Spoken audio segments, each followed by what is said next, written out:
I've talked for way too long, so it's time to bring up our first speaker.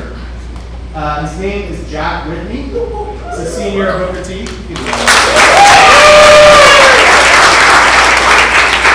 the event he's going to be doing is called Original Oratory. This is probably Booker T's best event. We've been very good at it for a long time, but this year, even considering our history, Jack and others have stood out in this event.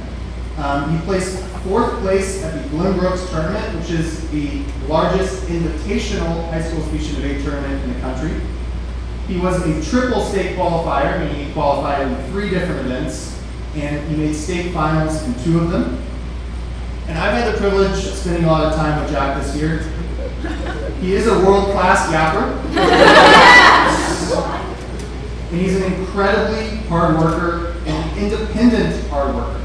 I almost never had to ask Jack to do anything. He just showed up, he wrote his speech, he practiced all 3 of his events over and over again. And he's a really insightful young man. I think you're going to see that his speech is something like a warning for everything else you're going to hear tonight. So without further ado, I'm going to invite Jack Whitney up to the stage. I love to yap. I can talk all day to my friends at school, then to myself in the car on the way home, before finally to my parents for hours in the evening. It's a habit that's gotten me in trouble. I remember my mom returning from kindergarten parent-teacher conferences and informing me that the only negative comment was, "He talks too much." I was unfazed. I knew my ability to speak well would serve me in the future. In class, I continued to raise my hand and volunteer to read aloud. I formed friendships with other students who could also yap endlessly. And I read book after book in attempts to expand my extensive lexicon. In high school, I continued to prefer presentations to biology experiments and talked my way through a multitude of projects. But as time passed, I started to notice something suspect in English class. People who hadn't read the assigned novel were able to deliver confident opinions. These opinions were, of course, nonsense because they hadn't read the book, but because they were well spoken, they got away with it. On the other hand, my friends who had stayed up late the previous night in order to finish the book, but struggled with public speaking, received lower marks. It was not that they didn't have anything interesting or innovative to say, but that they weren't as well versed in the talent of presentation to get their point across. How was it possible that being well spoken became more important than the words that were being said? My concern is that if we continue to prioritize the persuasive voice over the correct one, then society's ability to decipher fact from fiction will disintegrate.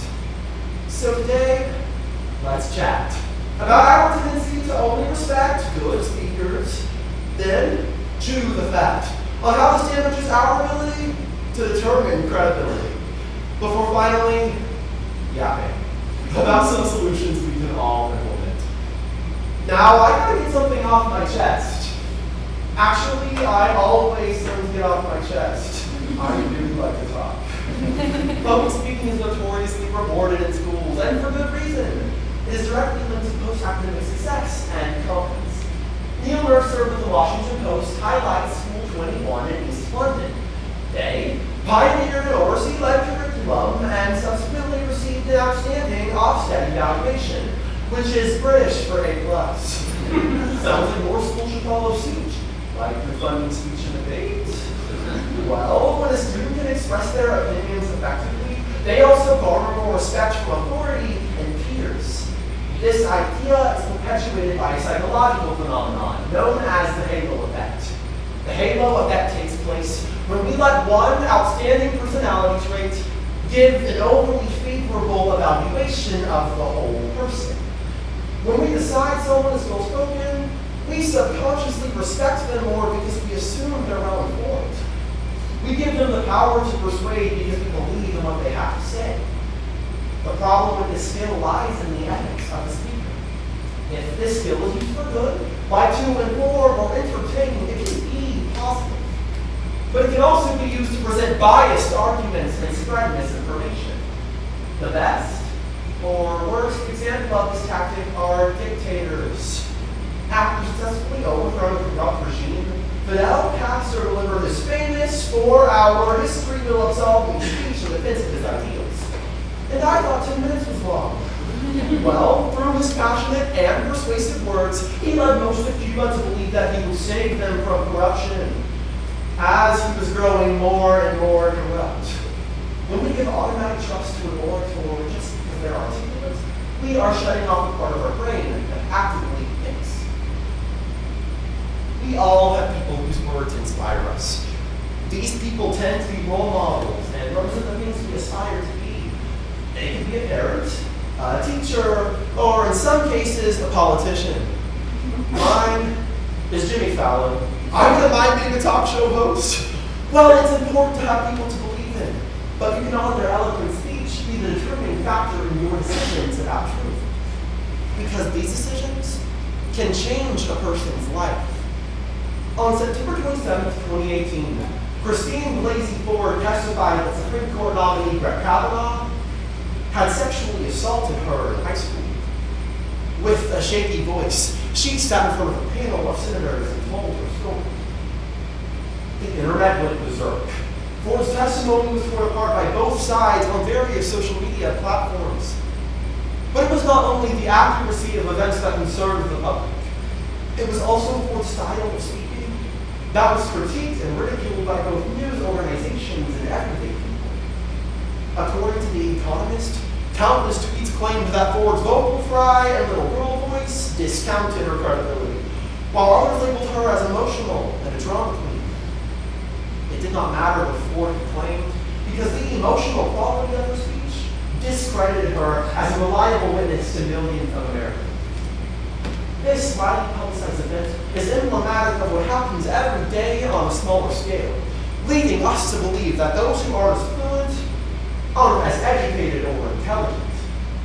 University of Chicago psychologists Boaz Kesar and Shiri Lavari confirm that non-native speech, or in this case, the presence of an accent, causes people to doubt the accuracy, credibility, and education level of the speaker.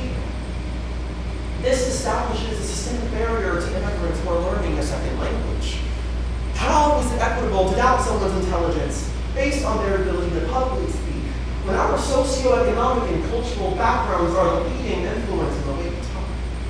Sofia Vergara character Gloria on the sitcom Modern Family puts this discrimination plainly. Do you know how frustrating it is to have to translate everything in my head before I say it? To have people laugh in my face because I am struggling to find the words.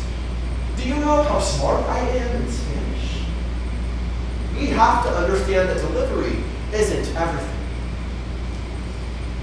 In my final year in speech and debate, I can confidently say that I've seen a lot of speeches.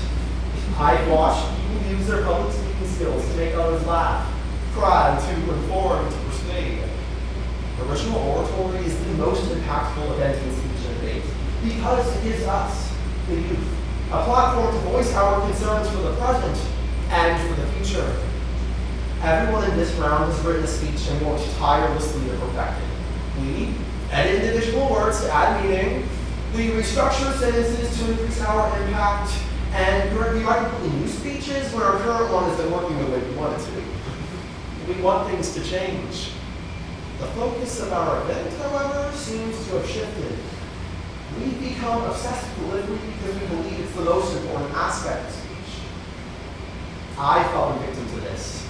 I used to think that if I was well-spoken, the words I said would not matter.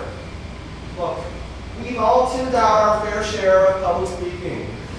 The speaker might be articulate, so we ignore the words they say because they are pleasant to listen to. Or the current speaker might lack confidence, so we assume they are inadequate without giving them a proper chance. But when we have this orator-first mentality, we forget the original part. We have to find the middle ground. So, I know what you might be thinking. It takes a lot of work to constantly analyze the words people are saying. But if we can call out our obsession with style and this activity, we can stop it in society.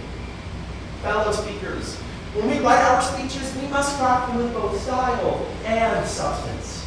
If we use our oratory skills to persuade, but our information is fluff, the words we say will never leave the rooms we say them in.